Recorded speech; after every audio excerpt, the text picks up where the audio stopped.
We're just finishing up our caucus conversation on dealing with the continuing resolution.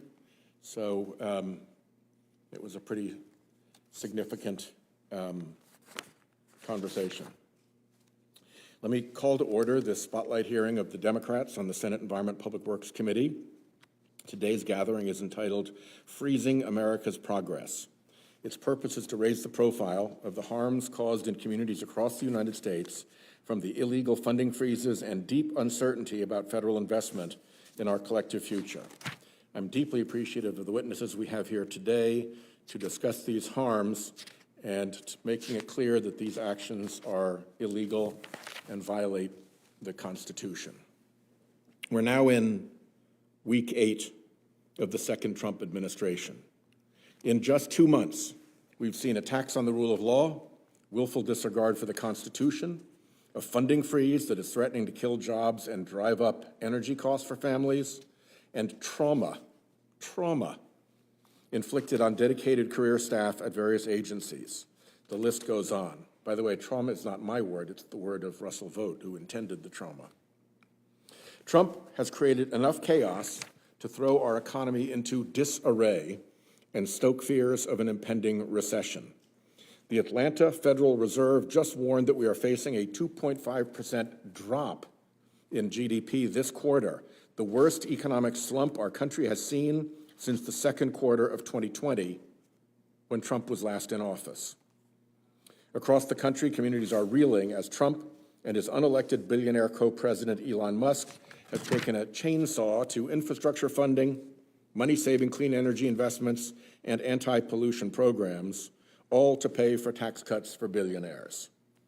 The chaos and destruction may seem random, but Trump will do what he always does: reward friends and punish enemies. Pausing funding for discretionary grant programs at the Department of Transportation, leverage to reward friendly governors and punish those he doesn't like. Killing clean energy projects so extreme as to include ripping out already installed electric vehicle charging stations and selling back the federal EV fleet at a loss of $1 billion taxpayer dollars. Payback for his oil and gas donors who will sell more oil and gas. And while the Trump administration rewards fossil fuel donors and guts climate safety investments, EPA Administrator Lee Zeldin's home in Suffolk County was on fire. On Long Island, fire season still has not officially started, but drought and dry conditions led to a brush fire over the weekend that burned 600 acres. With this chaos and destruction, Trump is violating legal contracts, trampling on the Constitution, ignoring the rule of law, and flouting court orders. We're here today to expose his destructive betrayal of the American people and to fight back. Today, we will hear more about the funding freezes, pauses, and attempted clawbacks at EPA and DOT, the legal lessons we can draw from this outrageous behavior, and the very real harms it is wreaking on American families and the economy. The targets of this wrath include programs for roads, bridges, light rail, and bike lanes, clean drinking water, home renovations that reduce household energy bills, flood mitigation projects, safer school buses, zero-emission vehicle charging stations, community centers where seniors and families can go during heat waves and dangerous storms, and money-saving clean energy projects, including solar and geothermal. In Rhode Island, the aging of our bridges is being exacerbated by climate change. Our Washington Bridge, a key artery, has been shut down for over a year.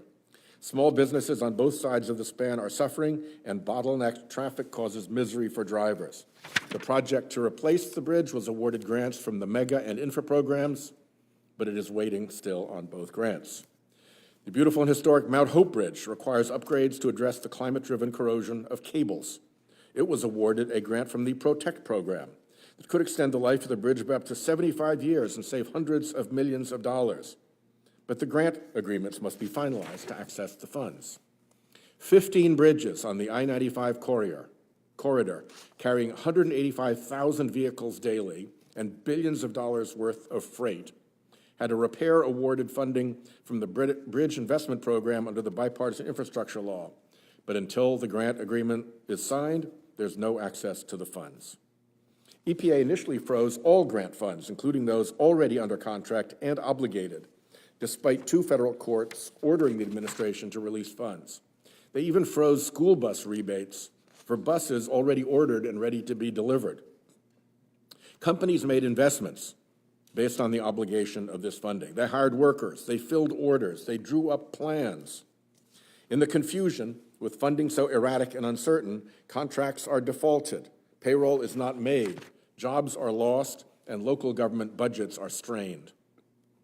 I call this disarray the fog bank, a fog of confusion behind which the administration tries to violate court orders without a clear and specific act of contempt. I expect as litigation proceeds, we will discover this fog bank strategy was a calculated ploy. But court orders should be obeyed, not defeated through fog bank trickery. Then there's the Greenhouse Gas Reduction Fund. Almost a year ago, long before the election, EPA awarded $20 billion to fund community, clean energy, and disaster resilience activities across the country, like Hampton, Virginia, near many naval and Air Force installations, which plans to invest in infrastructure to reduce flood risk, or Lee County, Florida, which plans to build community centers to house residents during extreme weather events. The recipients range from the Virginia coal fields to small towns across Georgia and North Carolina, to Lane County, Oregon, and the city of Waco, Texas, and the Leech Lake Band of Ojibwe in northern Minnesota. After much consultation, EPA contracted with Citibank to help grantees leverage billions more in private investment. One major award of nearly $7 billion of GGRF funding is expected to attract 2 to 3 times this amount in private investment for projects to lower utility bills, reduce air pollution, and make us less dependent on foreign oil cartels. But EPA feels obliged to Trump to terminate this already obligated, congressionally authorized funding that will lower household energy costs, spur economic development, and reduce pollution. So here's what it looks like. It looks like EPA schemed with the Department of Justice to pretend that there was fraud. The pretext was so bad that the criminal chief of the U.S. Attorney's Office for the District of Columbia actually resigned rather than enforce DOJ's politically motivated order. So the Trump U.S. attorney pursued it himself. As a former U.S. attorney, I can tell you that almost never happens. It is a weird signal. And the judge denied the application, which also almost never happens. The Department of Justice job going into the magistrate judge is to make sure that they have done it right so that we always get yes for an answer by virtue of doing the job right. This judge denied the application, another huge red flag. And the saga continued and continued, now with an unexplained and likely unpredicated FBI investigation. With Kash Patel in charge, it's hard to have much confidence that that's a legit investigation. And just last night, on the eve of a court hearing over Climate United's challenge to the freeze, EPA posts a video of Lee Zeldin claiming to cancel all $20 billion of the GGRF. Behind Trump's fog bank and pretexts, he and his unelected co-president Musk are simply stealing from the American people to pay for tax cuts for the ultra-wealthy. It is gangster government. So let me welcome our 4 participants. Our first is Professor Lisa Heinzeling, the Justice William J. Brennan Jr. Professor of Law at Georgetown Law. This is an especially fitting title for her since Professor Heinzeling clerked for Justice Brennan, as well as Judge Posner on the 7th Circuit Court of Appeals. If you don't know Professor Heinzeling, you know her work as the lead author on the plaintiff's briefs in the Massachusetts versus EPA litigation. That case, of course, established the proposition that greenhouse gases are pollutants under the Clean Air Act. Next is Mr. Kaylee Edgerly, President and CEO of Sunny Merriman Incorporated. Sunny Merriman is a commercial and school bus dealership that has been in business since 1967. In 2019, the Lynchburg, VA-based company made the decision to go in on electric buses and it delivered its first electric school bus in 2020. Soon after, they hired Mr. Edgerly. This is just the latest chapter of his long career in the commercial vehicle space, starting at Detroit Diesel and more recently at Thomas Built Buses. Our third participant is Mr. Phil Aroniano. Got it? Mr. Aroniano has 20 years of experience in the climate and clean energy policy and finance sectors. Climate United is an investment fund formed by 3 experienced financial and community banking institutions.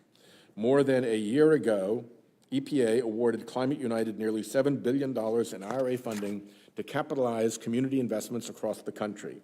Now, after the fact, Lee Zeldin is attempting to claw back the funds by throwing around baseless allegations of fraud, as I discussed.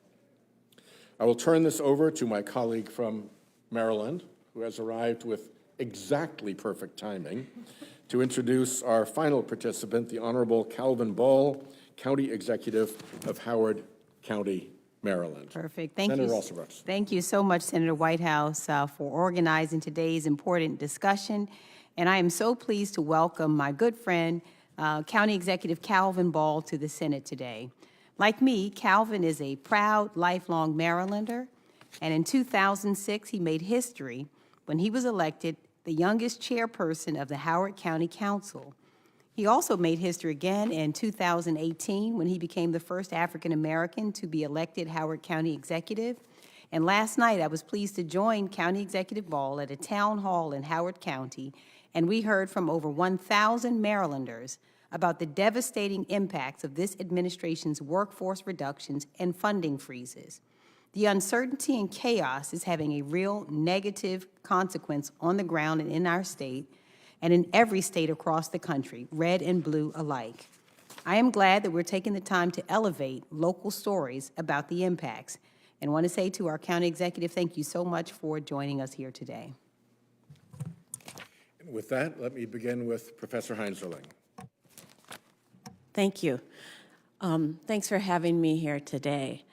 Anyone who has taken a high school civics class understands that the U.S. Constitution gives Congress alone the power to impose and collect taxes and to appropriate the collected funds for the purposes of its choosing.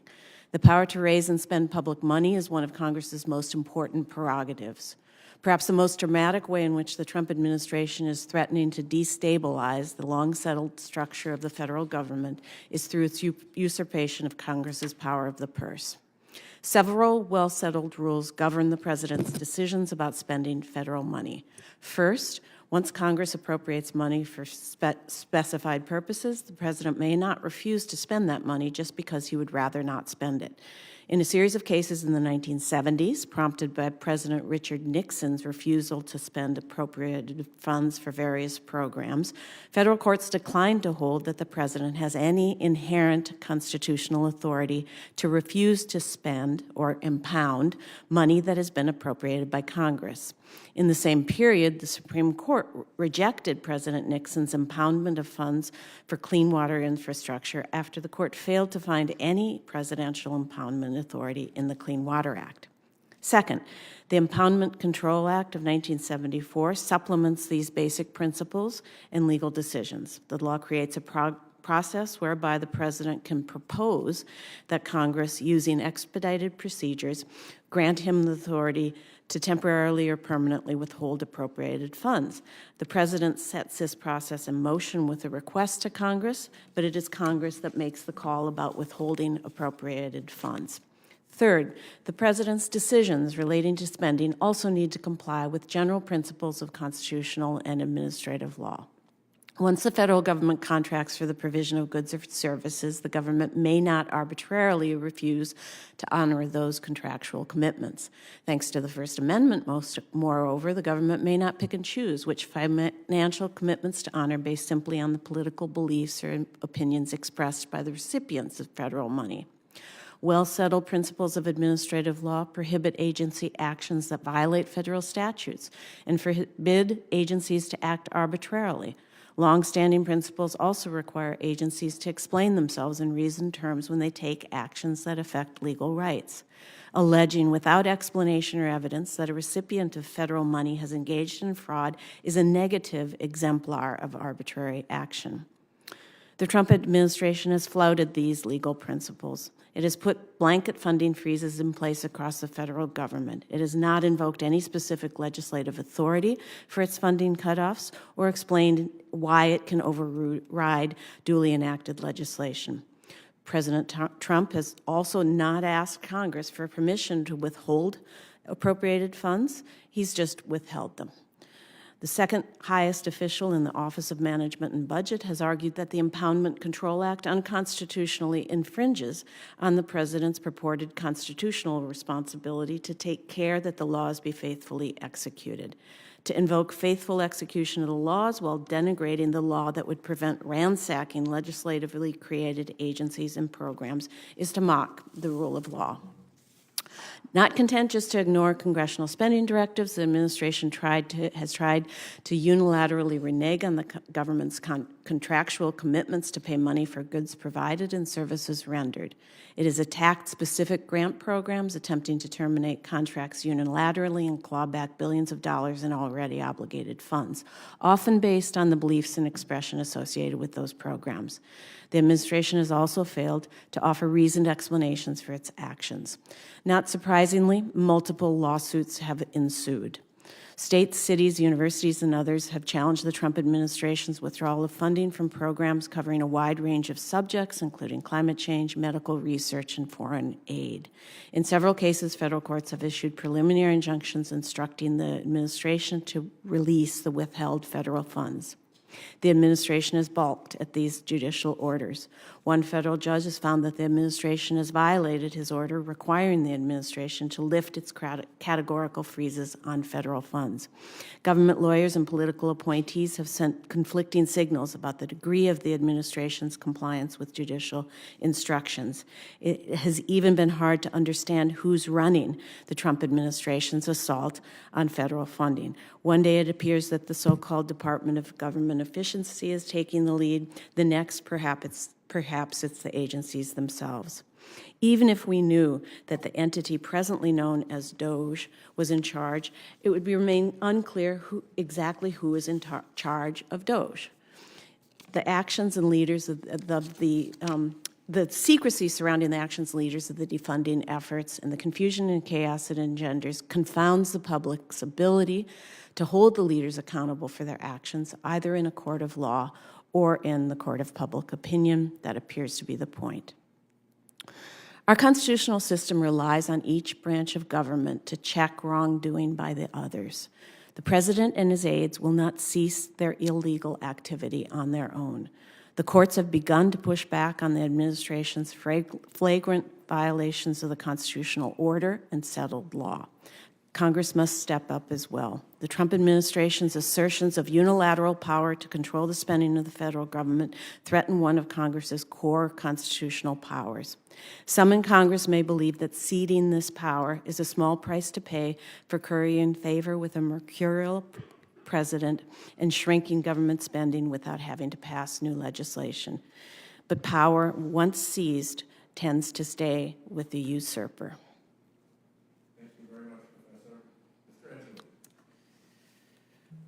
Thank you, Professor. I learned a lot. And certainly thank you for having us here today. Sonny Merriman's honored to be here. My name is Kaylee Edgerly. I'm proud President and CEO of Sonny Merriman. We are a bus company. We are a bus company dealership in Virginia. Not like an automotive dealership with cookies and showroom floors, but we got hardworking people that are out supporting school districts, health care organizations, transit agencies, working people that rely on a lot of public funding and support to do their job. Sonny Merriman's been around for 55 years, started as a family business, actually 58 years ago, and now we're an employee stock-owned program, ESOP company. So we're proud of that. It's our company. We want our company to have success. We don't think that we have customers, but we think we have partners in the industry. Some of our partners are electric school bus partners.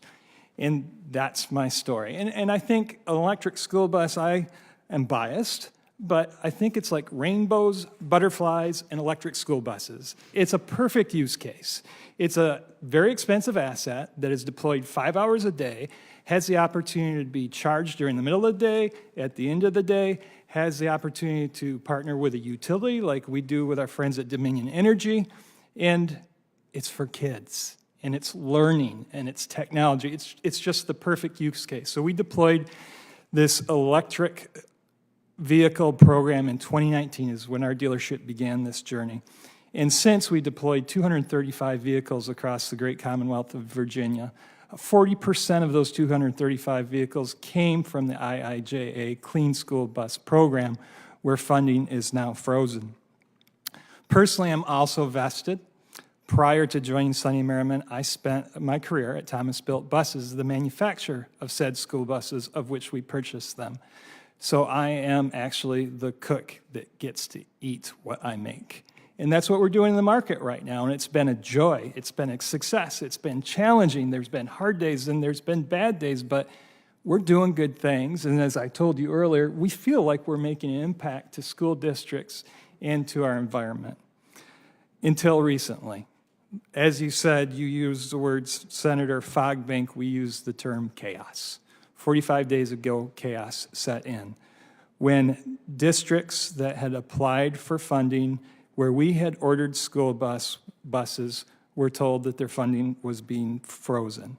That's created utter chaos within a school district, within my dealership, within the OEM that produces it, within the supply stream, very similar to Senator Whitehouse's remarks. It's created chaos, and it creates harm. Specifically at our dealership, we have 48 buses on order now, electric school buses, comprising 5 separate districts, and the funding has been frozen. They were awarded months ago, and the train left the station. The vehicles started to be built. Some of them are at my dealership. Some of them are still at the OEM, but it creates great strain even financially on our dealership. The vehicles at my dealership now, out of the 48, comprise about $12,000 a month of interest payments. And that's only going to grow as the remaining 40 vehicles come. It could get up to $120,000 that we are paying a month to the fine banks in Lynchburg, Virginia, in interest payments. Additionally, our company runs on a line of credit. We're not rich of cash. These vehicles coming our way, the train that has left the station is $20 million of cash. We have a line of credit of $30 million with our banks. If we hit that limit, and we will, 2/3 of our line of credit could be consumed with these buses. We can't pay payroll, as you said. We can't pay our bills. We can't pay our vendors. All on commitments that were made in awards. The train left the station. Now we're left holding the bag. In addition, the 235 units in the state of Virginia is growing, so we hedged our bets. We made investments in people. We made our investments in property. We made our investments in tools, in training, to the tune of probably $1.5–2 million over the last year, our business. It's a small business, but we hedged that bet because we need to support our partners. All that money could be gone. Could be a waste if it's not unfrozen. Now, if we shift from the dealer to the manufacturer where I used to work is also in a tough spot. The supply stream is tough. And to deliver these within the grant application process, the manufacturer has to order commodities, materials, batteries, transmissions, inverters well in advance. The entire industry, all school bus manufacturers, by my estimation, has about $1 billion invested in these materials. They're sitting on the shelf. That's not to mention the buses that are rolling down the line. So it's impacting them as well. It's impacting my partners. We have great utility partners in the state of Virginia. The one that has been most active in the electric vehicle space has been Dominion Energy. Great partners. They've spent $30 million installing infrastructure, running electricity from a pole down to electrical equipment to chargers. They've invested in the chargers, not for personal business gain, but for innovation and V2G and learning how to partner and make these assets valuable and as valuable as they can be. Now they see the freeze. What should they do in the future? They're stuck, too, in this chaos. Not to mention that the 48 vehicles I mentioned, they've bought $1 million worth of chargers for these school districts to support those vehicles. So our partners at Dominion are under stress as well. And finally, there's the school districts. The school districts across the state, and we have vehicles running in 40 of 135 school districts, and very similar numbers for other states. But chaos has set in there too. We've received some canceled orders. We've received consternation at school board meetings that we're able to see about confusion about which way to head. They have made their budgets already for the 25-26 fiscal year at all the school districts, which do not include additional money for buying school buses, of which funding will be canceled for. Without these school buses, they're either not operating and not delivering kids, or they're operating school buses that are 10 to 15 years old emissions, big black plumes out of the exhaust, and about 6 miles per gallon of fuel economy. Their operating costs will go up.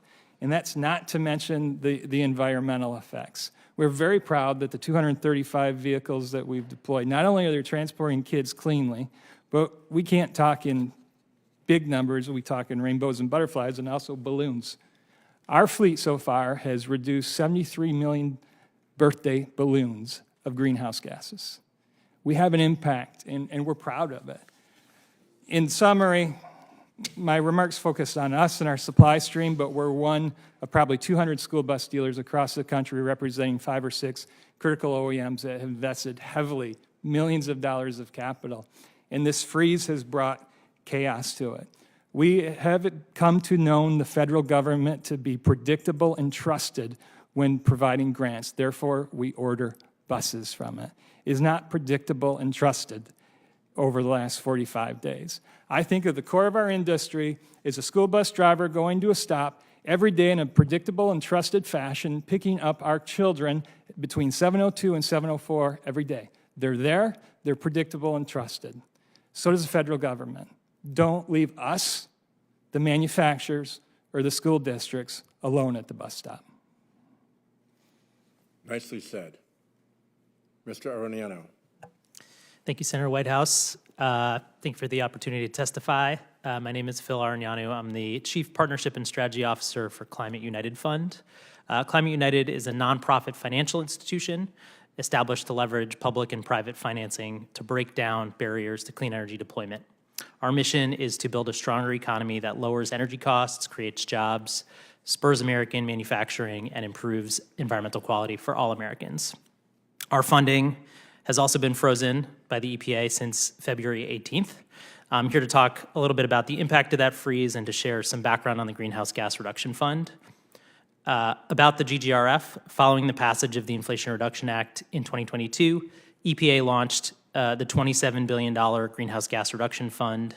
3 programs were established under GGRF: Solar for All, the Clean Communities Investment Accelerator, CCIA, and the National Clean Investment Fund, NCIF. The NCIF program was statutorily designed to leverage private capital alongside public funds, as you had mentioned. Climate United was the largest awardee under the NCIF program and is comprised of 3 established financial institutions with over 120 years of combined experience managing more than $30 billion in public and institutional capital: Calvert Impact, Community Preservation Corporation, and the Center for Community Self-Help. Climate United, like all GGRF awardees, underwent an extensive 9-month multi-stage review and selection process that culminated in a $6.9 billion award in April 2024, which was formally executed last August. This process included an expert review panel of federal government employees from across agencies who scored each application across a variety of criteria. In the initial design of the program, EPA contemplated a financial agent structure to permit the awardees to leverage private capital. As a result, all NCIF and CCIA awardees are legally required in our terms and conditions to access our funding through an account the EPA set up with Citibank using a financial agency agreement.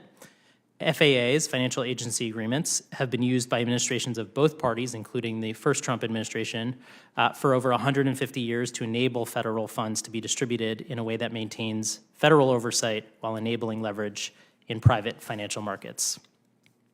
Climate United's strategy focuses in 3 areas, primarily energy-efficient buildings, electric transportation, and clean electricity generation, and a number of other sectors that reduce costs and pollution. We aim to leverage at least $21 billion in private capital, 3 to 4 times the public funding available, extending the impact of those public dollars and then reinvesting those funds as they are repaid to us so that they are recycled. We support American manufacturers and small businesses by driving demand for domestic clean energy products that lower costs, create good jobs, and make the U.S. more energy secure and independent. In our EPA-approved work plan, we committed to invest in communities that are overlooked. At least 60% of our financial assistance will end up in low-income and disadvantaged communities, 20% in rural areas, and 10% in tribal communities. Since receiving our award in August of last year, so just in the last 6 months or so, Climate United has hired 37 highly qualified staff members and made a number of investments, including $31.8 billion in pre-construction financing for the largest commercial solar deployment in Arkansas history, which is in partnership with the University of Arkansas. We launched a $250 million electric truck financing program that will provide affordable leasing options to small fleet operators operating at the ports of LA and Long Beach, but subsequently expanding nationally. A number of tribal projects, including a $30 million pre-development grant program called Climate United Next, which will go out to tribal projects across 18 states, and a $10.8 million loan for utility-scale solar projects on tribal lands in eastern Oregon and Idaho, along with a $1.5 million investment for building upgrades at an affordable multifamily building in Portland, Oregon. And we're just getting started.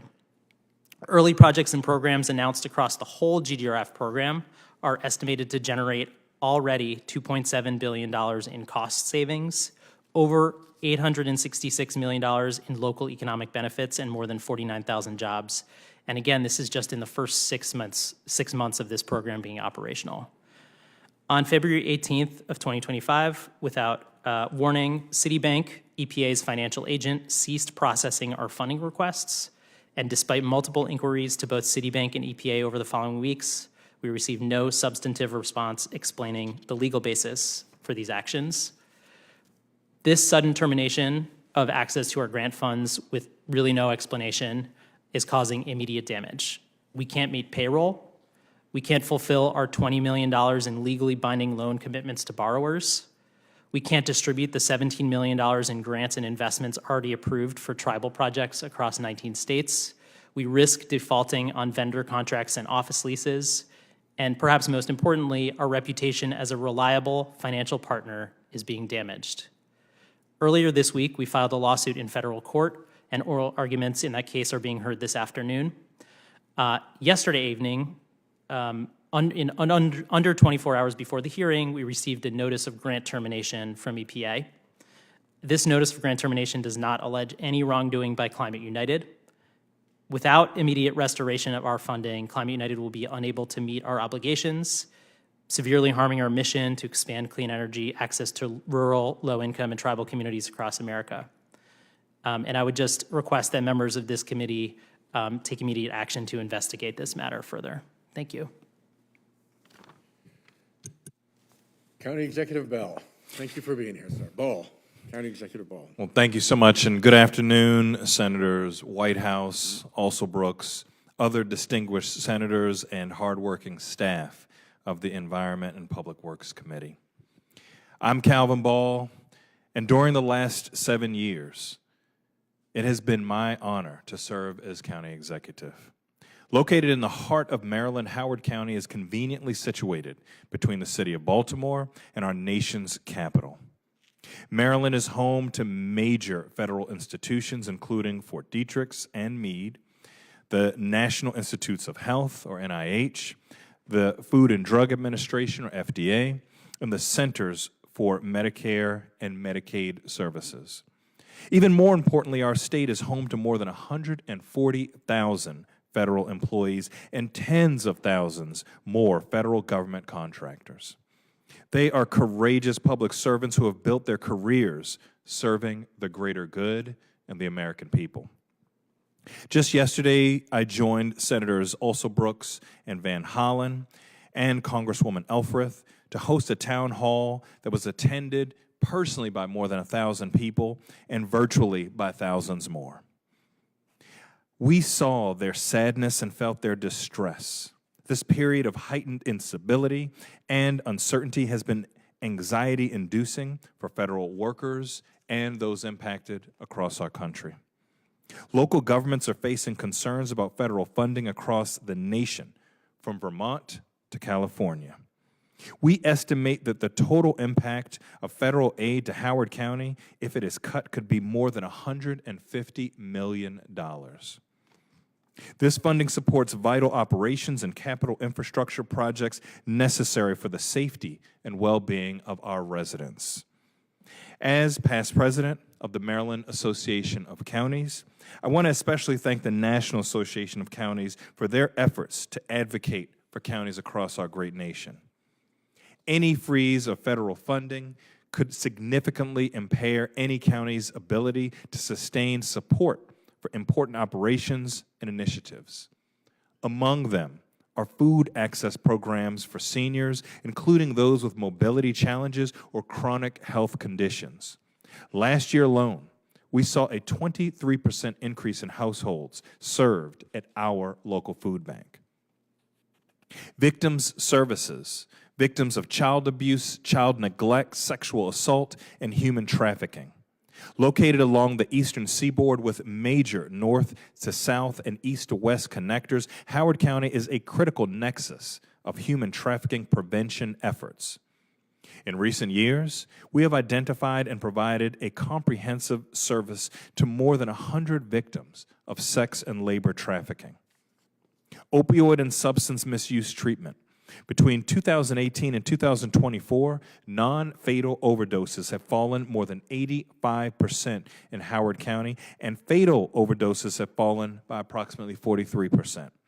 These successful efforts have been supported in part by federal funds and emergency preparedness efforts, including disaster response and infrastructure projects.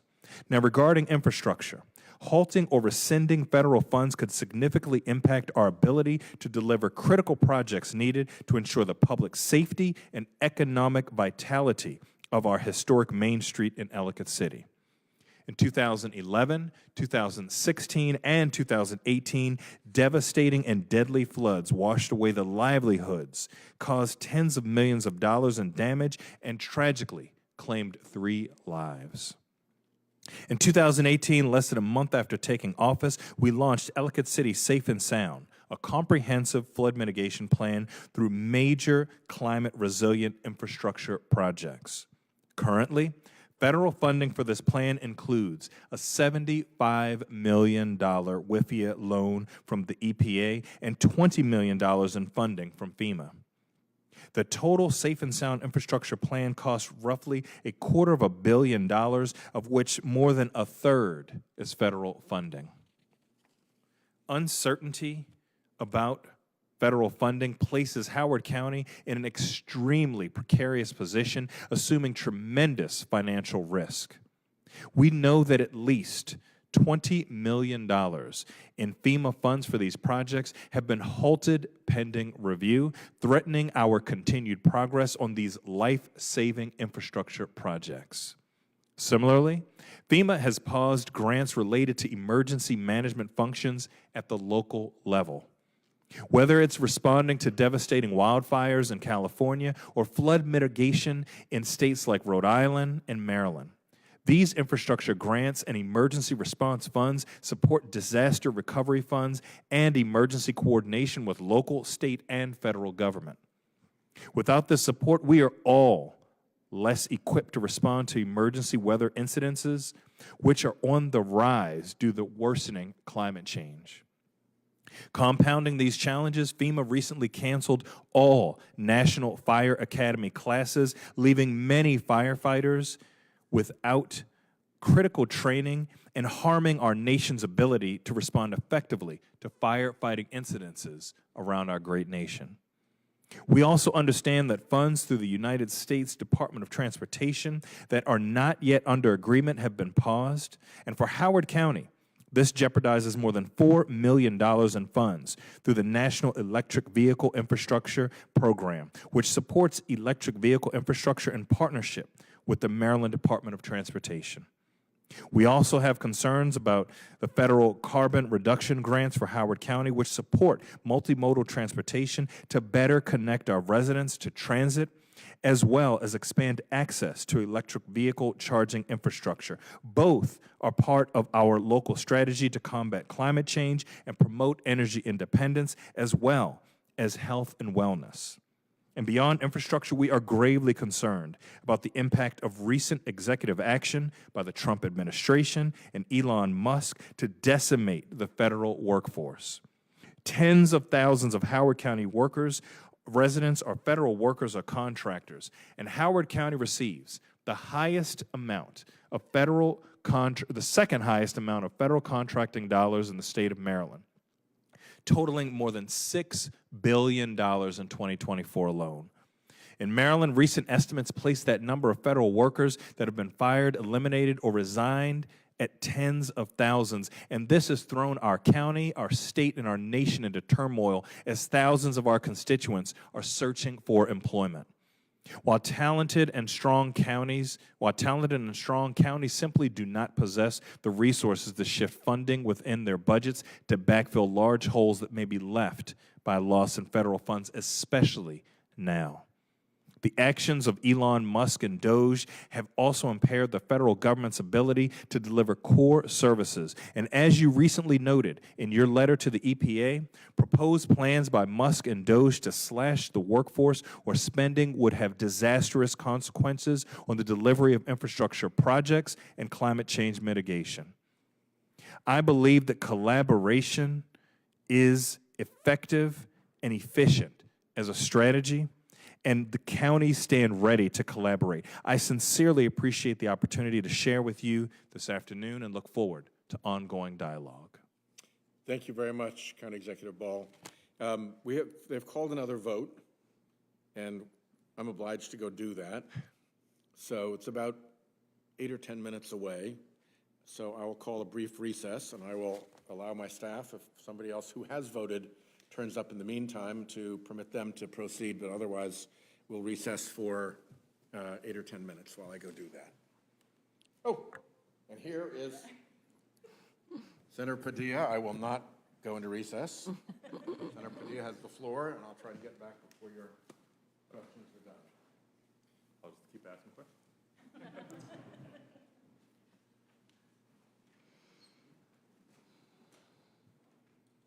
Well, good afternoon, everybody. Thank you for your participation in the hearing today. I just walked in and wasn't able to listen to your opening statements in real time. We have received your testimony that you submitted prior to. So appreciate the work you do, your expertise that you're sharing with us, and for your participation here today. Now, and maybe I'm just speaking for myself, but I think I speak for a lot of us when I say we're here today, because in just over the last 7 weeks, less than 2 months, the Trump administration has decided to attack the historic funding for communities across the country that we've been able to fight for and approve in the last couple of sessions of Congress. And when I say we, I'm not just talking Democrats. It's bipartisan funding that is intended to keep kids safe on their way to school, on the way home from school, and to protect the clean air that we breathe, and create good-paying jobs along the way. Right? Economic growth and environmental protection are not mutually exclusive. We can and must do both. But because Donald Trump is laser-focused on delivering more tax breaks for billionaires, working families are in the position of having to pay the price if they have their way. This is not how government is supposed to function, at least not the way I was taught or why I do this job. So today we're shining this light on the abuse of power in our effort to hold this administration accountable. Now, the first topic I want to bring up, I think, is near and dear to most, if not all of us. Through the Inflation Reduction Act, we invested in domestic manufacturing to promote a sustainable transportation and boosted our global competitiveness. Of course, this administration now trying to undermine those efforts by illegally terminating funding from the EPA's Greenhouse Gas Reduction Fund. Climate United and Ford Mobility plan to utilize $250 million from a GGRF award to purchase 500 zero-emission drayage trucks to serve the San Pedro-based ports complex, one of the significant projects with tangible benefits that we've been eagerly awaiting. This investment alone would more than double the number of zero-emission trucks currently serving the ports and would be the largest purchase of American-made electric trucks in history. My question is for you, Mr. Oranayu. 500 zero-emission trucks is quite a lot of trucks. What kind of market signal would simply that investment alone send? Thank you, Senator Padilla. The strategy behind the trucks program is not solely to purchase 500 trucks. It's also to establish a market signal around the residual value of trucks. So if you are an investor investing in trucks or somebody who's buying a truck, you want to know what the value of that truck will be after 3, 4, 5 years after you've used it so that you can sell that on. And the residual value is also crucially important for investors, whether that's a lessor or somebody who's providing a loan for that truck, so they know what the value of that truck will be. So we intend to increase the scale and transform the market around electric trucks nationwide, not just in the ports of LA and Long Beach, by purchasing, as you mentioned, 500 Class 8 electric trucks, and also by establishing that residual value so that in future years, private finance can come in and expand that market even further beyond just the ports of Long Beach and Los Angeles. Yeah, I appreciate you talking not just about the primary market and its significance, but the value of the secondary market that becomes created. Now, just as a follow-up, we know that China is aggressively subsidizing infrastructure, battery production, and zero-emission vehicles. How does the determination that this administration has called for impact our global competitiveness, particularly against China? Well, just a couple months ago, a number of the equipment manufacturers of electric trucks, announced a new battery factory, Amplify Cells, in Marshall County, Mississippi, which would be among the largest battery manufacturers for these kinds of heavy-duty trucks in the U.S. I think it might be one of the only heavy-duty battery manufacturers in the U.S. Right now, because our funds are frozen, we're unable to make these purchase orders for these trucks, which has downstream effects on the supply chain, which would ultimately put some of these battery manufacturers and truck manufacturers in a tight place when it comes to competitiveness and global competitiveness. If we're not there to provide this financing, this industry will not thrive. Thank you. Thank you. Let me just raise just one more topic before recognizing Senator Merkley, who's just arrived. Also, welcome Senator Markey, champion on many of these issues for many years as well. Now, one of the programs from the bipartisan infrastructure law that I'm particularly proud of is the Clean School Bus Program, which was based on the Clean Commute for Kids Act that I introduced along with Senator Warnock.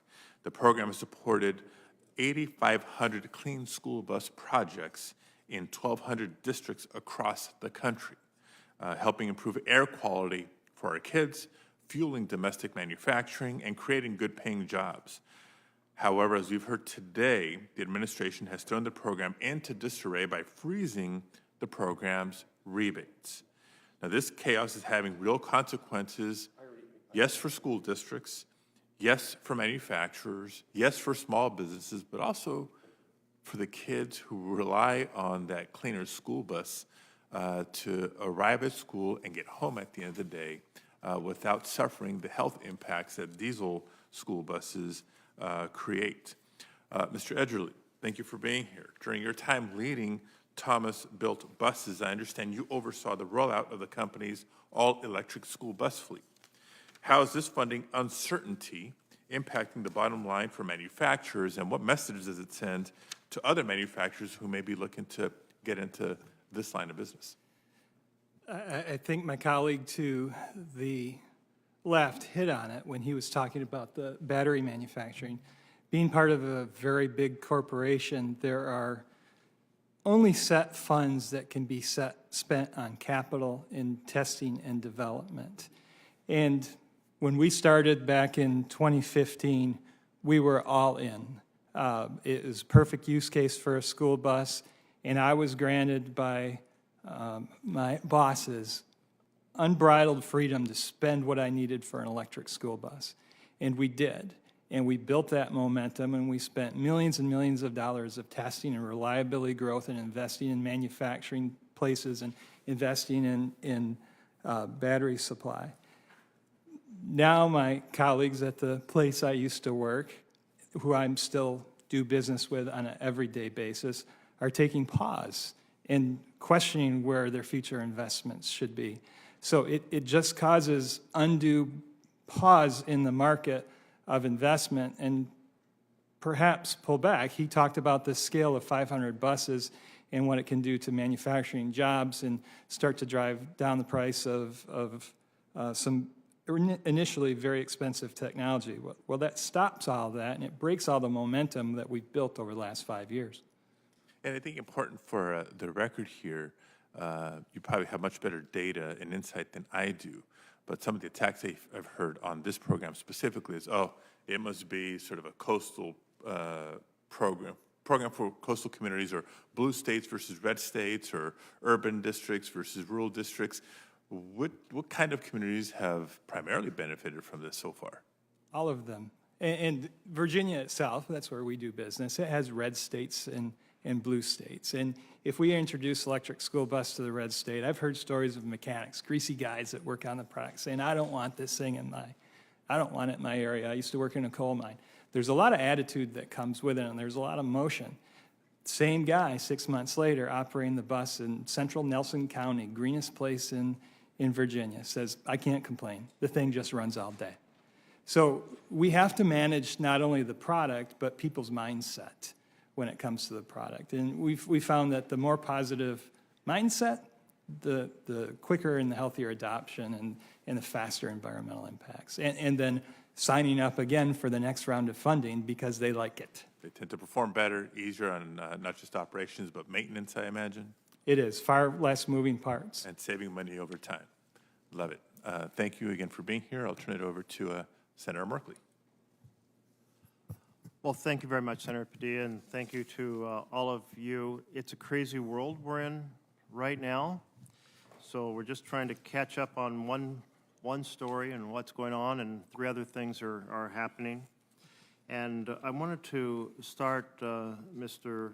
Arunyanu, close enough? Welcome. We're delighted to have you from Climate United. And I saw in your bio that you were a co-founder of 350.org. That's right. Well, if you haven't already explained that to somebody, can you tell us what the 350 stands for? 350 is the maximum amount of carbon dioxide in the atmosphere in parts per million, above which it's a danger for humans and other flora and fauna to exist. And 350 is already way above the level we were at pre-industrial, which was approximately 280 parts per million. That's right. And so theoretically, humankind would have worked together and said, we need to make sure we don't go above 350, which was the goal of the 350.org organization. That was the goal a few years ago. And here we are now at somewhere about 420. And these may just sound like numbers, but this is about the planet having way too much carbon dioxide and methane in the air, and therefore trapping way too much heat. And in my state, we see that in everything. We see it in the declining average snowpack in the Cascade Mountains. We see it in the longer, hotter fire season. We see it in the drought. We see it in the change of the chemistry of the ocean off Oregon. Oregon's the north of California. California, I'm sure, has great fisheries, but nothing like Oregon with the upwelling of the nutrients and the California current combining to all types of fisheries, and so many impacts are occurring. Anyway, I just wanted to note all of that because it certainly is relevant to the goal of your current organization, Climate United. And as I understand it, you were one of several organizations awarded significant amount of funds from the Greenhouse Gas Reduction Fund to fund domestic clean energy development. That's right. So then, just trying to catch up with what's happened in the last couple days, Zeldin announced that city-maintained GGRF grants are officially terminated. That was last night. And that was last night. Okay. And you're challenging those terminations? We're challenging the freeze and the termination today in court, yeah.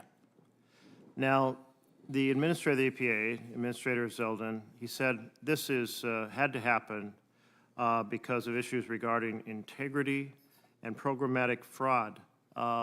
Did they share any details of what they found that they were so concerned about? We've not received any communication directly from EPA regarding any kind of fraud. As far as we know, this is just an invented excuses to shut down a fund to help tackle the biggest challenge humanity faces? Frankly, we're perplexed about why we're being frozen. So there are a couple, it's profoundly disturbing to me. I mean, here it is affecting every corner of our planet. We have no planet B. And this strategy, this Greenhouse Gas Reduction Fund, is certainly a way to tackle the challenge from many, many different directions. I think two of the directions that you've been involved in are utility scale solar, including in Oregon. And if you haven't already done so, can you just describe in a few sentences what that project was all about? Absolutely. We have a number of projects in Oregon, a $1.5 million high-performance building upgrade in Portland, and a $10.8 million pre-development loan for 3 utility-scale solar projects in tribal lands in both eastern Oregon and Idaho. And when complete, those projects will provide up to 885 megawatts of renewable affordable energy while helping those tribes monetize their land resources and delivering benefits and jobs. Is one of those tribes the Warm Springs? Yeah. And one of the challenges is moving that energy to market. How will that be solved for that solar project?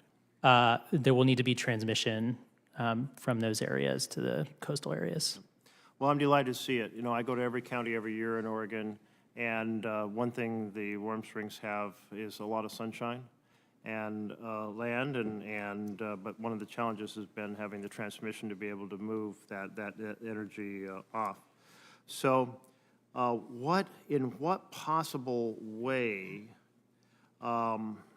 does the administration's action, EPA's action in kind of sabotaging this strategy to add solar power help with their goal of, quote, energy dominance?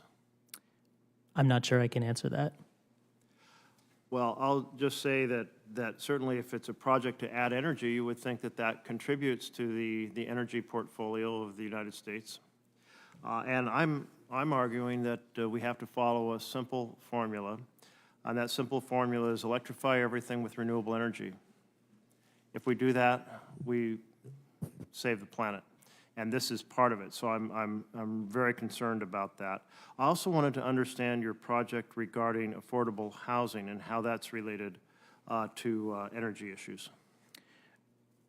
Part of our work, and this part of our work is led by the Community Preservation Corporation. One of our coalition members is retrofitting and doing new building of affordable housing in this country to both address the housing crisis and electrify all those buildings.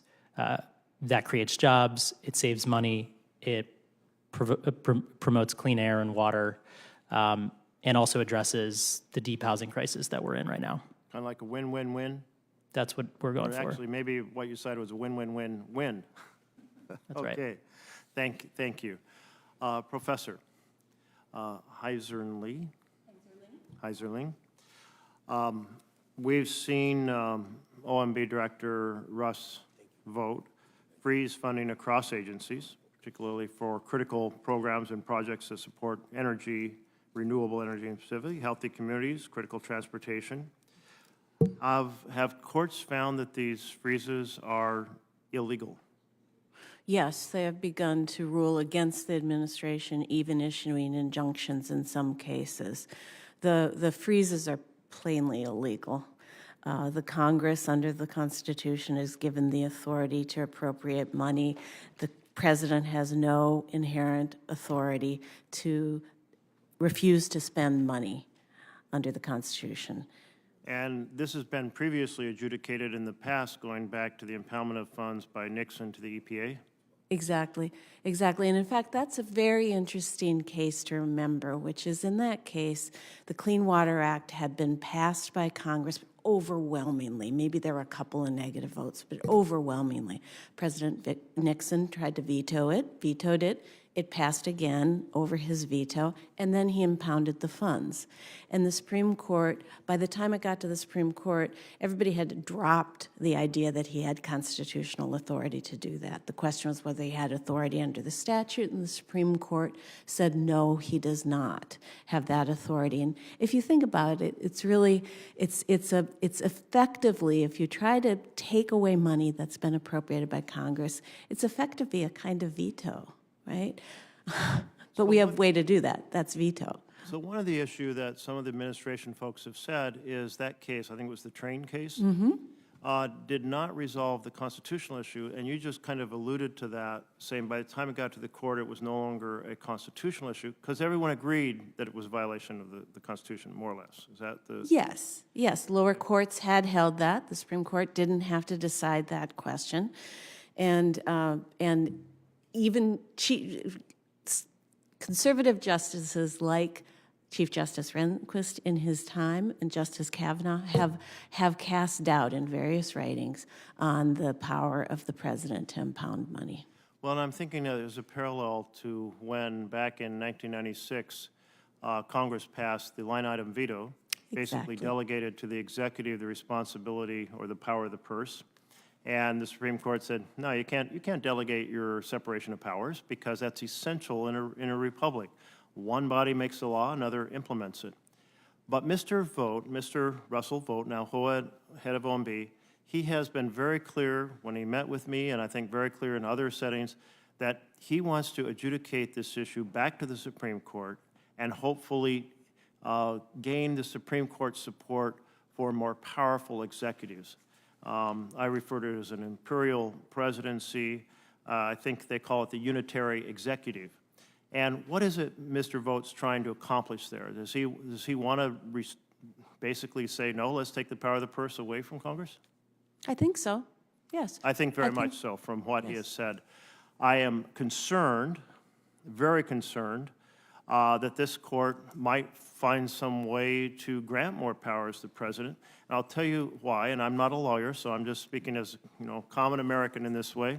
And that is because when I heard the Supreme Court was going to consider whether or not the president was exempt from criminal prosecution as long as he said an act was an official act of government, I said, there's no way in hell that this Supreme Court could ever find that. Our founders were so absolutely clear they didn't want anybody above the law. They certainly didn't want a king.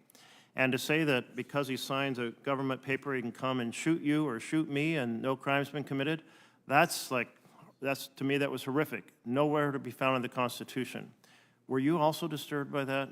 I was extremely disturbed by that, Is there surprised some by invisible it. ink in the Constitution that these so-called originalists found that none of the officers have been able to find in more than 200 years? Right. It's strange. They went even beyond what Trump's lawyers had argued in that case and made statements that go well beyond the decision that they were making. Well, thank you, Professor. I am going to yield to my colleague from Massachusetts, Senator Markey. You can have a second round, though, if you want to continue. Thank you. Beautiful. Thank you so much. Thank you, Sheldon, for having this very important meeting. Mr. Aroninu, huh? Correct? Aroninu? Close enough. You and I both know the reason that Trump, Musk, and Zeldin are attacking the Greenhouse Gas Reduction Fund, which is based on the National Climate Bank Act, which Chris Van Hollen and I introduced into the Congress. And they're attacking it because it will bring jobs and much needed economic stimulus for clean energy and climate resilience projects, everything big oil is afraid of. So the whole of the climate bank, I'll call it, has $20 billion in it. Now, think of it another way. Big oil gets a $3 billion tax break every single year. So in 7 years, they have $21 billion in tax breaks, equal to the climate bank, $20 billion. But you don't hear anyone looking at big oil, big gas, their tax break as waste, fraud, and corruption. Never going to hear that. Because subsidizing, let's be honest, subsidizing the oil industry to drill for oil is like subsidizing fish to swim or birds to fly. You just don't have to do that. That is absolutely a waste of money, let's be honest. But they're not going to look at that. This kind of direct attack on clean energy is, always obviously part of the drill, baby, drill, big gas, big oil, big coal agenda of the Trump administration. Now, McKinsey, when they looked at the $20 billion, they estimated that the bank is going to, in fact, generate $250 billion worth of public and private investment over the first 10 years. Over 10 years, $250 billion worth of investment, most of it private sector. Creating jobs, reducing energy bills for hardworking Americans. And thanks to your hard work and the Biden EPA's long, thoughtful, and transparent process, Climate United and 7 other nonprofits were selected as Greenhouse Gas Reduction Fund grantees a year ago, last April. Yet, while you're just starting the process of selecting the individual projects to fund around the country, you've also been the subject of an unprecedented witch hunt by EPA Administrator Zeldin. He has claimed rampant waste, fraud, and abuse and has set the Department of Justice and the FBI on your trail with baseless accusations, jeopardizing jobs and energy savings nationwide. That fear-mongering led Citibank, where the $20 billion was placed, to freeze these statutorily obligated funds despite contracts between Citibank, the federal government, and each grantee to disperse the funds. Now, we're experts on this because this is where the statute was written. We wrote the statute in this committee. We created the Greenhouse Gas Reduction Fund, also known as the Climate Bank, right here. So we did it. And you're looking at the authors right here. So obviously, we're a little bit ticked right now, that they're freezing the funds without any evidence that there is anything wrong with it except the fact that big oil and big gas just hate the idea that they might start losing some customers because green energy is going to be lower cost and replace them. This situation is quickly evolving. Just yesterday, Zeldin announced he was terminating all greenhouse gas reduction grants, and today, you're in court. You're over there. EPA, Citicorp, and you're bringing a suit in federal district court because they don't have any evidence. So tell us about this last week, because I led a letter to Citibank with Leader Schumer and Senators Whitehouse and Van Hollen, asking for answers on why Citibank had frozen the money and what guidance they had received from the Trump administration. So far, we have heard nothing. What information has Climate United received from Citibank on why funds were originally frozen and why they continue to be frozen today? What is the reason that they gave you? Thank you, Senator Markey. Frankly, we don't know the reason. Excuse me? We don't know the reason. They haven't given you any reason? They haven't given us any reason. Have they presented you with any evidence that you've done anything wrong? They have not presented us with any evidence. If they did ask you, would there be any evidence that you did anything wrong? We would willingly sit down with Administrator Zeldin, EPA staff, DOJ, FBI, whoever we need to sit down with and explain what our program is, transparently share all of the transaction information that statutorily and in our terms and conditions we have already provided for the EPA. They have oversight over this program, and we are willing and ready to provide that information. Yeah, so this is like Alice in Wonderland through the looking glass. First, the verdict, then the trial. So they've already reached a conclusion without any evidence, and we know why. But ultimately, we are a nation of laws, and people cannot be charged with a crime, with doing something wrong, unless there's evidence. And they haven't presented any evidence yet. So what would Americans be missing out on if this climate bank model is destroyed by the Trump administration on behalf of the oil and gas and coal industry? I can speak to what are in the work plans of what's in our work plan at Climate United, and more generally the goals of the NCIF program, the National Clean Investment Fund, and the Clean Communities Investment Accelerator. These are designed to leverage private capital alongside public funds. That's a bipartisan idea. Now, do you agree with that number that McKinsey came up with, that it's roughly a 6 or 7 or 8 or 9 to 1 ratio between the public money that's put up and the private sector money that will then follow it in each project? These are projections. It seems plausible to me. In our program, we're anticipating 3 to 4 times the public funding on top of the $6.9 billion that we were awarded and are in contract with the EPA to deploy. Just in the first 6 months of this program, among CCIA and NCIF awardees, some of these early projects are estimated to generate $2.7 billion in cost savings for consumers, over $866 million in local economic benefits, and more than 49,000 jobs. And those are just some of the earliest projects in the last 6 months. And we're just getting started. Yeah, and again, let's just go to the numbers. In 2024, 93% of all new electrical generation capacity installed in the United States was wind, solar, and batteries. 93%. So obviously, this business model is working, and it's a big threat to oil, gas, and coal because it's working and it's low cost.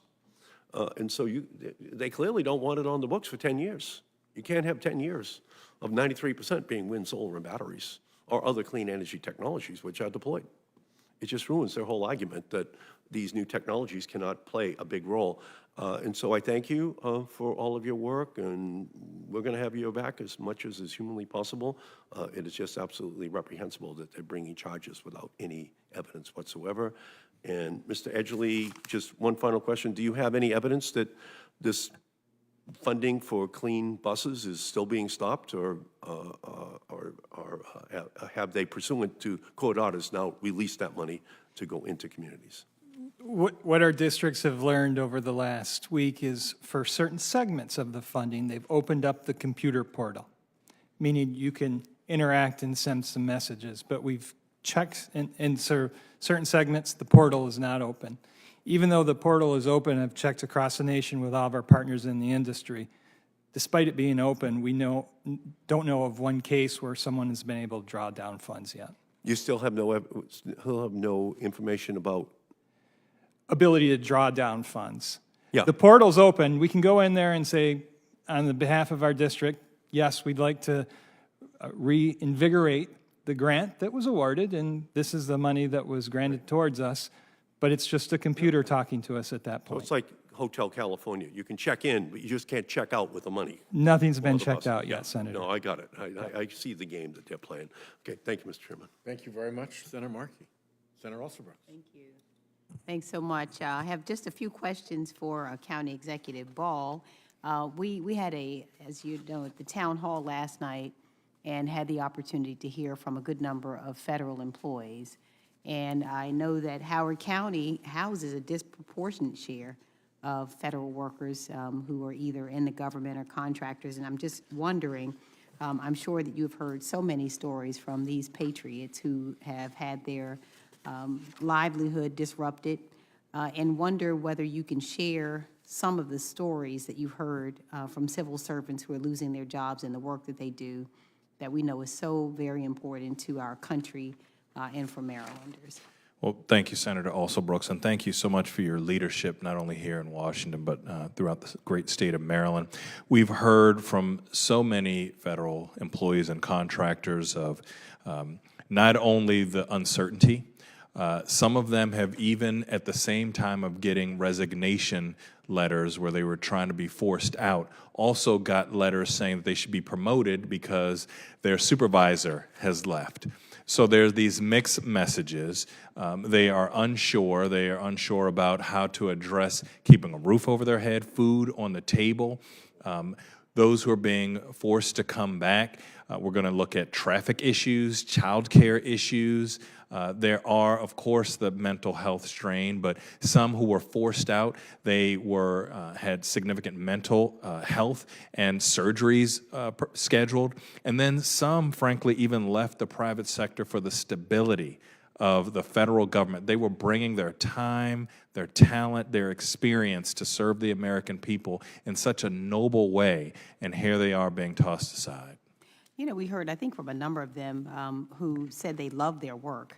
And we know they do very important work on behalf of our country. And I wonder whether you just might also be able to share some of the stories of people and some of what they've done. So, for example, I know that we had a number of nuclear scientists who were terminated. And, of course, they learned very quickly that these were vital employees, and the administration went about trying to rehire them right away and couldn't find them. So I know you may also have heard about some of the important work that they do, and I wonder if you can just share some of what you've heard about which agencies they represent and the work they've done. That's right. The haphazard way that people have been let go, being told that it was because of them being ineffective employees or poor performance, and then having years of documented excellent performance has been unacceptable. And you mentioned not only nuclear scientists, some of the brightest, hardest working people who are serving not only here but abroad. Those who work in cybersecurity. Howard County has nearly 300 cybersecurity companies in and around us. We are close to Fort Meade, as you know. So cybersecurity threats that we see across the world, we have people who were serving in the federal government, keeping us safe, who, as you noted very astutely, were let go, and then they tried to find them, and they couldn't find them. And now we are more vulnerable as a country because of the haphazard way that Doge and Elon Musk have gone about that. Now, I know in addition to the disruption that's been caused by these terminations to individuals and to their families, it's also been very disruptive to our localities. And I know that the Trump administration, at some point public officials were calling him a builder, and said that throughout his career he made his name constructing big things, and that he supposedly really wanted to rebuild infrastructure in America. And the Biden administration did just that, actually, by making a bold bipartisan investment in the infrastructure through the bipartisan infrastructure law. Yet now the Trump administration's freezing these dollars that Congress appropriated. And so you mentioned, I know, the Ellicott City Safe and Sound, but wanted to know if you could tell us more about some of the specific infrastructure projects that are in jeopardy in Howard County as a result of this administration's 180-degree turn on investing in infrastructure. Yes, ma'am, Madam Senator. Just when it comes to Safe and Sound, we have already been allocated a $75 million WIFIA loan. The first drawdown is actually expected for within the next week of $10.8 million. And this has been previously available funds, but we are hopeful that we will even be able to draw down these monies. We are talking about transportation projects when it comes to multimodal. And the instability and the lack of predictability not only hurts our work with the private sector, but as costs are going up because of the haphazard use of tariffs and the construction costs, not only are they freezing the money, but the cost of actually doing the projects is going up. So we had costs that were locked in based upon funding that was promised on the full faith and credit of the federal government that is now in jeopardy. And the cost. So now, I also just want to ask you, when we talk about freezing funds, I know there is a lot of uncertainty that's been caused as a result of this administration's freezing of funds, and you mentioned some uncertainty around the Ellicott City Safe and Sound project, but can you tell us a little bit more about some of the other projects and how you are concerned about the increase in costs to those projects as a result of the frozen funds? Yes, ma'am, Madam Senator. Howard County has been awarded $20 million from the Maryland Department of Emergency Management and Resilient Management Revolving Fund. That $20 million is spread evenly across 4 safe and sound projects: our Extended North Tunnel, Maryland Avenue culverts, our NC3 pond, and T1. These loans are backed by FEMA funds. And at this time, FEMA funding passing through the state is currently frozen for federal review. In January of 24, MDOT received $4.4 million grant from the Electric Vehicle Charger Reliability and Accessibility Accelerator Program, funding set aside from the National Electric Vehicle Infrastructure Program to repair and replace up to 25 electric charging stations in 6 counties across the great state of Maryland, and approximately 11 of those were in Howard County. MDOT was unable to execute the grant agreement before the administration changed, and as a result, this grant is now paused due to general grant-making process reviews, and there are numerous stories in Howard County, throughout Maryland, and throughout America. Yeah, unfortunately, throughout. I just have one final question for you, and this is an area of public safety. This is yet another area that the president claimed to have cared so much about, and he's talked a lot about it, yet we've had such a dramatic reduction in the federal workforce. And again, the freezing of funds that we talked about, that we believe is actually making us less safe by the moment in Maryland and across the country. So I wonder whether you could elaborate on some of the negative consequences of this administration's actions on public safety as you see it in your county. I think one of our top responsibilities is to keep our communities safe. And we see, for example, Howard County relies upon FEMA funds, not only for capital infrastructure, but also to address national disasters, flood mitigation, and also for key personnel that staff our Emergency Operations Center. Freezing funds means that counties and cities are less resourced, less equipped, and less prepared to respond to emergencies and keep our communities safe and informed.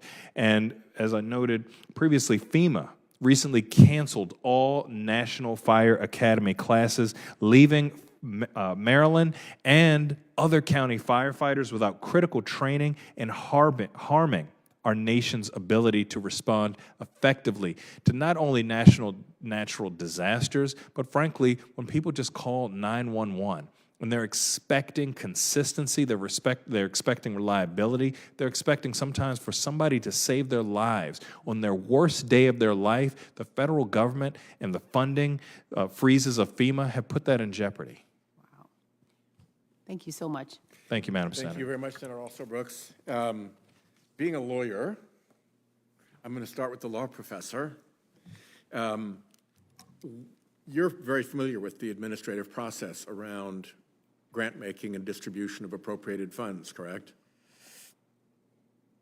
So what is the point in that process where the proposed recipient of the grant acquires a legally recognized interest in the funds? Yeah, I think there are a lot of different legal principles that come into play at various different points, and there may be a contract that provides certainty or should provide certainty. There may well be also simply the idea that once somebody has been offered or has the expectation of getting a particular fund, that the government has a responsibility to explain why they're not going to get it. And so there are many constraints on the government acting arbitrarily and taking away legal rights that the grantees have. So in the case, for instance, of Mr. Aroniano, the funding has already left the coffers of the government. It has been put into the control of a fiscal agent, a private company, Citibank, and Citibank has instructions to follow the law and make distributions consistent with Congress's intent. At that point, does the government have a legal right to claw the money back? Not from my perspective, no. Unless, there's one big unless they can make an allegation that there is some criminal scheme afoot, and they have the right to seize or freeze the account in order to protect the criminal investigation and to protect the proceeds if indeed there is criminal misconduct going on. That would be the exception? I think, I think that they are making that charge precisely in order to fit that. That would explain why they're making all of that up. Exactly, which separately is separately an offense in the sense that the government can't simply make those kinds of charges or can't simply make those kinds of allegations. Yeah, I don't know if that's an area of your expertise, but I was a U.S. attorney. I was our attorney general, and I can tell you that if a prosecutor deliberately misuses the law enforcement process for an ulterior purpose, they open themselves up to a wide variety of criminal, civil, and professional consequences. So it just shows how wild and reckless this Trump administration is, that these people are willing to play with fire that way, and looks like they're going to get burned. And they're also destroying reputations in the midst of all of this as well. And you mentioned briefly the veto power. The President of the United States actually does have the power to deny appropriations that have been passed by Congress. The way the Constitution does that is by giving him a veto. correct, and that didn't happen. There's a time clock on it, right? That Here, runs that's out. right, that's right. There's no like later veto. There's no ability to go back in a new administration and say, well, I would like to veto that bill that passed in the past administration. Yeah. And even as we were discussing, Senator Merkley and I, the idea that the line, that you could have a line item veto where a president could X out particular appropriations, that the Supreme Court not have. struck down, right? Yeah. So this is effectively a line item veto, although it's even worse than that. It's like a blunderbuss veto. The line item veto, out of time, with no opportunity for Congress to override the veto. So Correct. multiple violations of the Constitution embedded in that one act. Mr. Edgerly, thank you. Just say a little bit more. You were so eloquent about your own experience and the peril this puts your company and your workers into, but that also cascades up your supply chain. What are you hearing from the folks who are supplying components to you? Same type of response, confusion, the fogginess that you alluded to on what they're supposed to do with their future capital investments, whether it's prudent to spend their capital money on that or not. Looking for other partners within the industry, but really not finding any. The electric vehicle is the components are very unique, and they're becoming more and more sourced in the U.S., and we deal with suppliers that are sourcing their batteries and making their battery packs here and making moves to source the actual cells here, which is the next move. Yeah. And I fear that a lot of those plans will come to a halt, or at least be slowed down, because companies have to be companies and be very prudent in their spending. And if they won't step in, then it leaves the market to the original incumbents, who tend to be Chinese companies, correct? That's accurate. Yeah. Some Far East companies for sure, but predominantly Chinese. Yeah. Mr. Arniano, did I fairly accurately describe the relationship that you have with Citibank, that it's sort of fiscal agent for the government, but the funding has already been dispersed out of government coffers and is now in a Citibank account?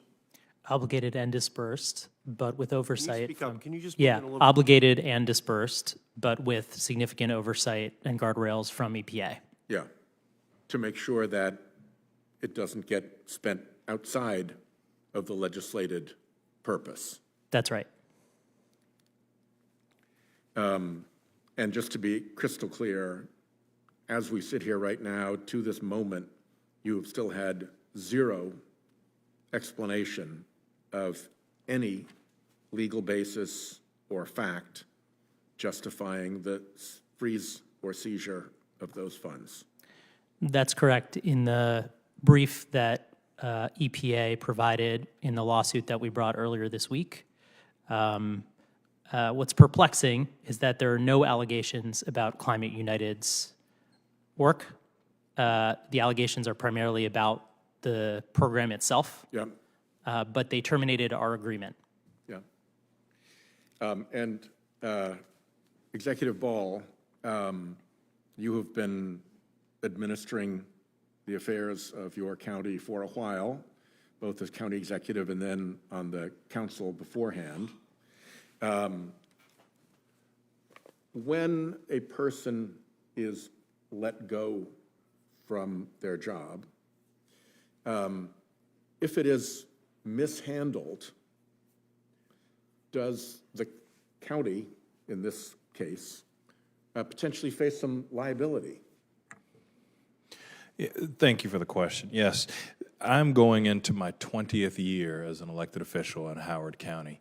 And when people are let go not improperly, Yep. it exposes the county. It exposes the county unnecessarily to all kinds of liability, not only financial, but reputational.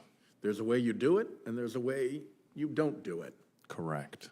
So, and as you're doing that, you have to take the reputation of the individual employee who's being terminated into account, correct? Correct. You can't say things about them that are not true, for instance, as a part of that firing process without facing liability. Exactly, Mr. Senator. So when a federal official says something false about an employee, like that they are not performing adequately, which is at the heart of their work reputation, when in fact, as you pointed out, there may be years of documentation of their excellent performance, are there remedies available?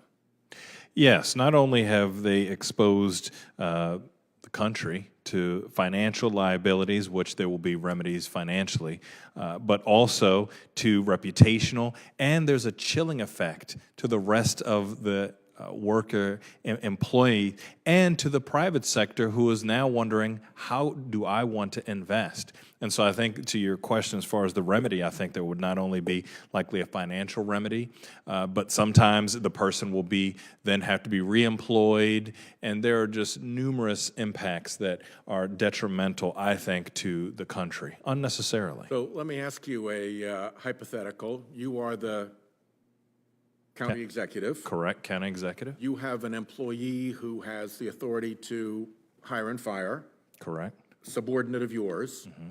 That subordinate of yours uses that authority to fire someone in your organization, and in the context of doing so, falsely claims that the individual was engaged in subpar or inadequate performance, when in fact, their performance was at a fully competent and capable level.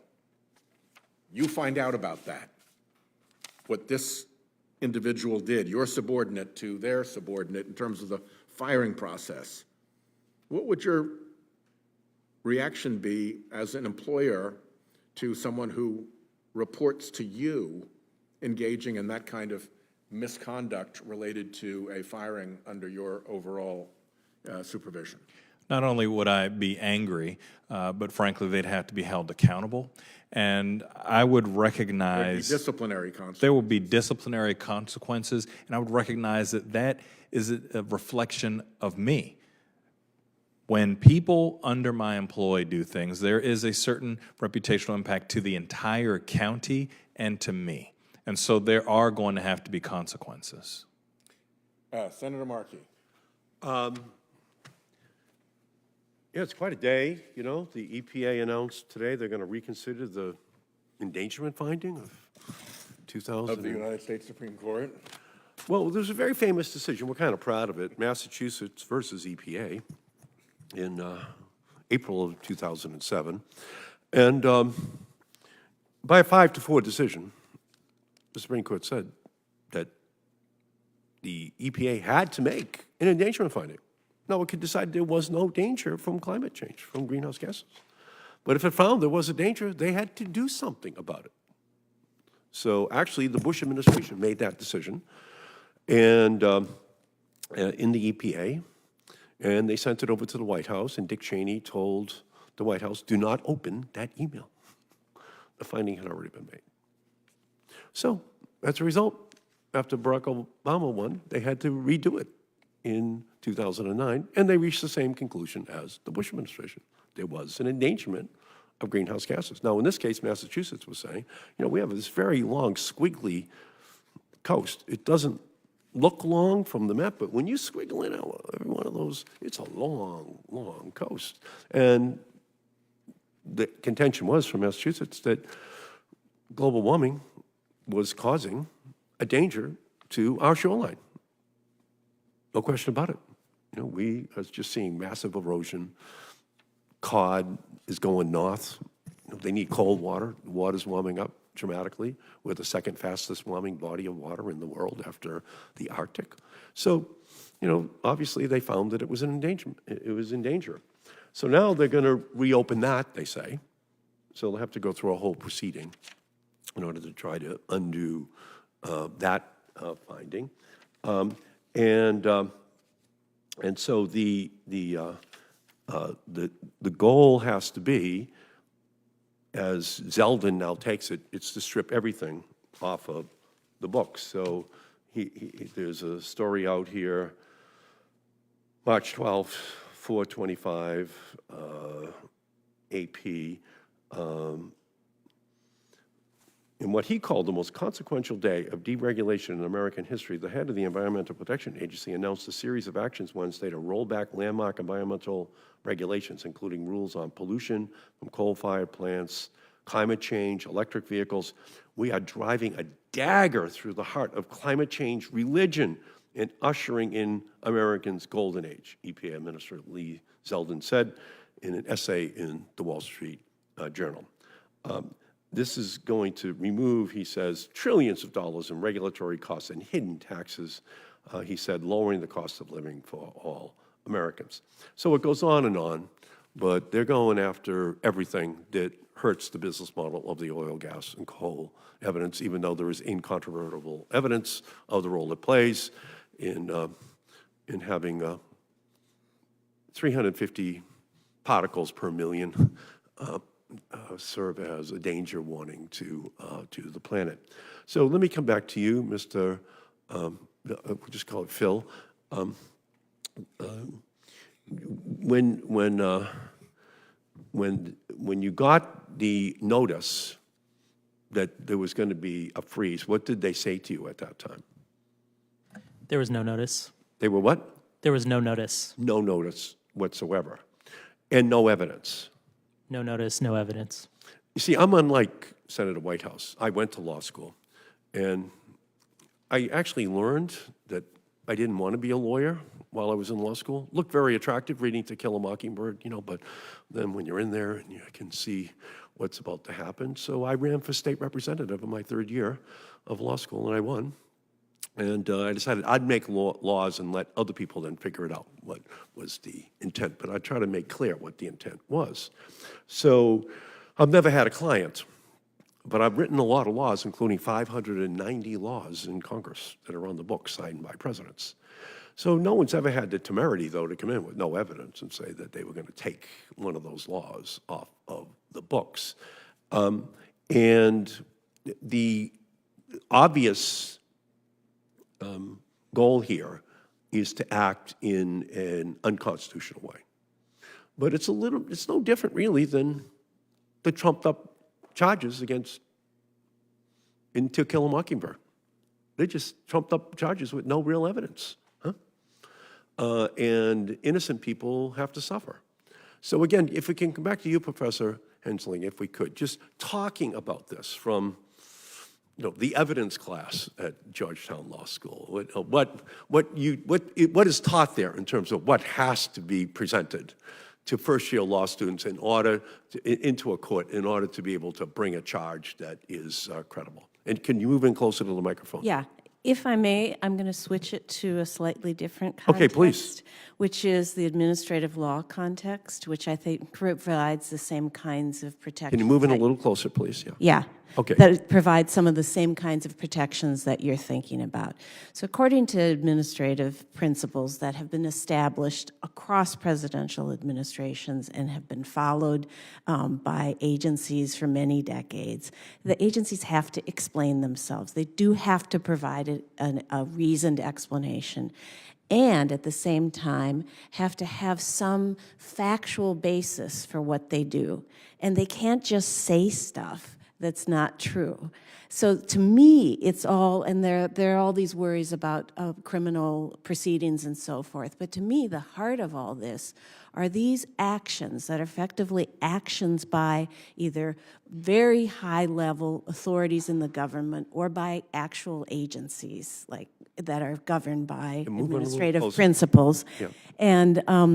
And so they are supposed to act in this orderly way, based on evidence, based on reason giving, and then in many cases they're required to respond to public input, and so all of this just defies that entire system.